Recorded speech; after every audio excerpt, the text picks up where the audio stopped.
لیکن عاطف بھائی کہا یہ جاتا ہے کہ اسٹارٹ تو حماس نے کیا تھا، اس کو پرووک کرنے والا اسرائیل کو تو حماس ہی تھا، اسٹیگیٹ کیا، کیونکہ 7 اکتوبر کا جو واقعہ تھا جس کے اندر وہ تھرو پیراشوٹس وہاں پر گئے تھے اس کے ٹروپس، اور وہاں جا کے جو قتل عام کیا انہوں نے اور لوگوں کو جو اٹھا کر لے آئے وہ اور اغوا کیا تھا، تو اس پورے سینیریو کے اندر ایک پرٹیکولر اسٹیٹ کے پاس کیا آپشن رہ جاتا ہے؟ ٹھیک ہے پاکستان اس کو اسٹیٹ نہیں مانتا، ہم بھی نہیں مانتے، لیکن بہرحال اس کی ایک حیثیت تو ہے موجود، اس کی اپنی ایک فوج ہے، تو ظاہر ریٹیلیٹ تو کریں گے نا۔ اچھا، یہ تو ایک لمبی بحث ہے، اس کے اوپر بھی میں آتا ہوں۔ شروع میں آپ کو جو معاہدے کے اوپر تھے، ہم سیز فائر معاہدے کے اوپر، میں اس کے اوپر آتا ہوں، پھر اس کا میں جواب دیتا ہوں۔ تیسرا جو اہم پوائنٹ تھا قیدیوں کے تبادلے سے متعلق جو تھا، اس میں آپ کو بتا رہا تھا کہ اسرائیل کی یہ شرط رہی تھی کہ وہ ایک تو غیر مشروط طور پر حماس قیدیوں کو رہا کرے، تو حماس نے اس سے پہلے بھی جو قیدی رہا کیے سارے، اس کے اندر اپنی شرائط کے اوپر انہوں نے ان کے قیدی چھوڑے، ایک قیدی چھوڑنے کے بعد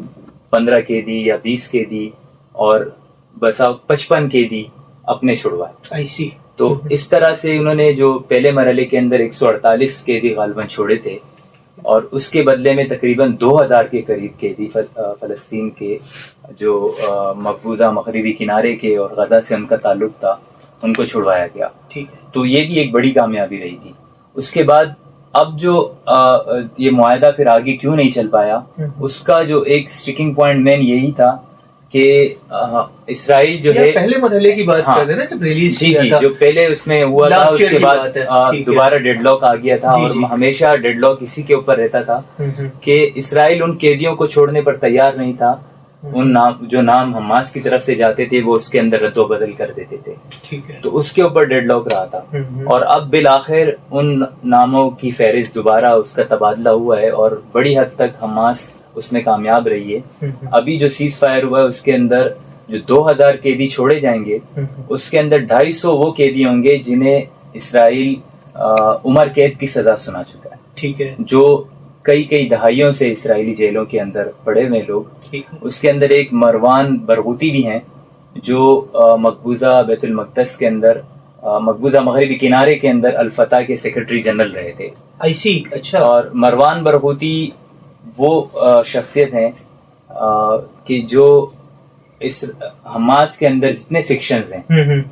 حماس فلسطین کے اندر جتنے دھڑے موجود ہیں، سب ان کو بہت ریگارڈ کرتے ہیں، ٹھیک ہے، اور ایک فلسطینین اسٹیٹ کے لیے ان کی جو اپروچ ہے پولیٹیکل، وہ بھی بہت ہمیشہ سے ان کو جو ہے نا بہت مانا جاتا ہے، ٹھیک ہے، اور انہیں منڈیلا بھی قرار دیا جاتا ہے، فلسطین کا منڈیلا قرار دیا جاتا ہے، ٹھیک ہے۔ اس کے اوپر ابھی اسرائیل کی طرف سے یہ باتیں آ رہی ہیں کہ انہیں نہیں چھوڑا جائے گا، حماس نے ان کا نام بھی اس میں شامل کیا ہوا ہے، ٹھیک ہے۔ اور مروان برغوثی پہلی بار گرفتار ہوئے تھے 15 برس کی عمر میں، ٹھیک ہے، اور اس کے بعد سے متعدد بار وہ اسرائیلی جیلوں کے اندر رہیں، اور اب جو ہے 2002 یا 2003 سے وہ اسرائیلی جیل کے اندر موجود۔ وجہ کیا تھی، ایسا کیا کیا تھا انہوں نے کہ اسرائیل جو ہے اتنا پیچھے پڑ گیا ان کے؟ تو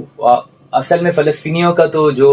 قصور ہے بیسک، وہ یہی ہے کہ وہ اپنے حق کے خود ارادیت کی بات کرتے ہیں، اپنی آزادی کی بات کرتے ہیں،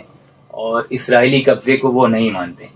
تو مروان برغوثی کی طرح کی درجنوں مثالیں موجود ہیں، ان کا جرم بھی یہی ہے صرف، اور مروان برغوثی پر جو الزامات لگائے گئے ہیں، انہوں نے کبھی عسکری طور پر کوئی موومنٹ کی بھی نہیں ہے، انتفاضہ میں وہ شامل رہے، اسرائیل کے مخالف اسرائیل مخالف مظاہروں کی قیادت کرتے رہے متعدد بار، تو اور ایک پولیٹیکل اپروچ کے وہ رہے، الفتح سے ان کا تعلق رہا ہے، حماس بھی ان کی بہت قدر کرتی ہے، اور تمام جو دھڑے ہیں وہ ان کو بہت مانتے ہیں۔ تو جرم صرف اور صرف فلسطینیوں کا یہی ہے کہ وہ اسرائیلی قبضے کو نہیں مانتے اور بیت المقدس کی آزادی چاہتے ہیں۔ یہ پرٹیننگ ٹو سوورنٹی